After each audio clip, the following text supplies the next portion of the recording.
Yeah. Well, what I love, I think part of what separates us from other franchises, particularly, the one that we're most compared to, is that this isn't necessarily God knows just... what that would be. No way. This isn't a romance. It's an urban fantasy, and romance is involved, but the men in Clary's world don't define her. It's not about being an object of desire or being in this triangle and trapped. Like, she never victimizes herself, and she allows herself to be vulnerable, be strong, fall in love, figuring it all out during this kind of tumultuous journey. But she's single-mindedly trying to find her mom, and that's what's propelling her forward. And so she doesn't just wallow and wait, and she really propels the story. And so the love story is pivotal, but at the same time, it's not defining the story. So so in that way, it's an amazing element, but it's not just for girls, like the romance. Shall we have a look at another clip? Here, Clary is feeling a bit peaky, but then she goes into the institute and it's fine. Bit peaky.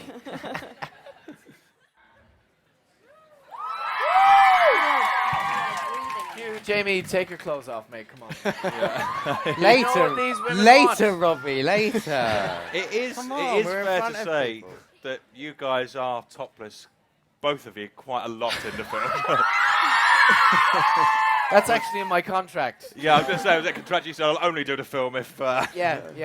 I had to try keep reminding, please put your shirt back on. Yeah, it doesn't work in this scene. I I know. struggle trying to get him to put trousers on. Yeah. To be fair. Like, That scene, I thought, wonder. that first poetry reading scene, I was like, can't I have my shirt off? It's just better. Shadowhunters are, I would say, quite fashionable. Did you keep any of the clubber? Did I keep any of the club? I kept the Morgenstern ring, which I wear. I was fortunate enough to be out in Toronto like a month before we started shooting, because I called the producers up and I was like, look, I want to work really hard at this. I want to do, learn all the fights and whatever. So I was there sort of... A movie is very fun to make because everything sort of seems to work really, really well up until like the 3 weeks before shooting, where everything just falls apart. Which is now what we are at for the sequel. Yeah, exactly. And it's amazing. Right, It's amazing to witness. So I remember calling up Robert Colzer, our producer, and going, "I want to be there when the, when it hits the fan." Basically, and he was like, "What do you mean?" I was like, "Well, just training and whatnot." So I was able to work with Gersha Phillips, our costume designer, quite closely on the look for Jace. And originally we started quite sort of samurai in a way, quite matrixy. And then I was like, I sort of would prefer it if it was more like streetwear, because I'm very affected by anything that I go and see, or sort of, by music or by cinema, by art or whatever, really. And I quite like going to the cinema and seeing something and going, oh, I would wear that. So I sort of wanted the Shadow, or Jace particularly, his look to be streetwear. Unfortunately, I didn't get to keep any of it, but what they have done is they've cut it up. And they've put it in cards that you all can buy. So if in movie 2, Jace is naked throughout the entire thing, it's for you guys. We've done that for you. Yeah, exactly. Send all the cards back, and I'll just sew it back together, like piece by piece. They should have kept hold of it because we're making a sequel. I know. You have to do all that work again, make the thing again. Yeah, although I will not be sad to see my short top dress and thigh-high 6-inch leather boot heels go. That unfortunately was already written in the book as having to wear that, so I did have to wear that. Although we did have a stunt version which was an inch longer, which was very beneficial. Oh, yeah. Extra inch longer. I tried to They've really reserve spoiled those. you Yeah, there. Robbie tried to I reserve tried to them. reserve those, but they wouldn't fit, so... So you went back to topless, bottomless. Yeah. It was easier that way. The tattoos must have taken ages to get done.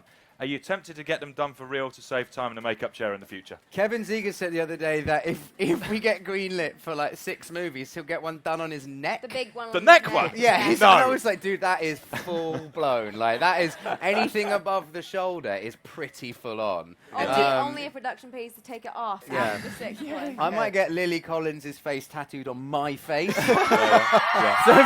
so that I can just steal all her next jobs. Yeah, so you can get more screen time. so I can get more screen time. Well, Yeah, you exactly. get more screen time, basically. Technically, Yeah. yeah, I could just be chilling in my trailer. But yeah, it does. It takes a long time, Rick, to answer your question seriously and to not be. Thank you. No, I'm very interested a by silly Kevin's bit. vibe, actually. That It's, was one of the bonuses of being a mundane on this movie Yeah. because these guys were all in at 2 hours before filming every morning, getting rune tattoos on, and getting like Jamie getting his real tattoos covered over, right? Which was about 4 hours all in all, where I was asleep for all of that. I was very much unconscious, and then would roll in about half an hour before filming and put a T-shirt on, and or not.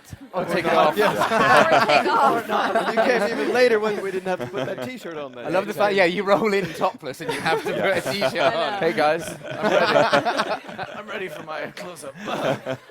Yeah. You mentioned training for the fight scenes. The fight scenes are quite brutal. Can you all handle yourselves now? Someone asked me this the other day. I don't. Yeah. Well.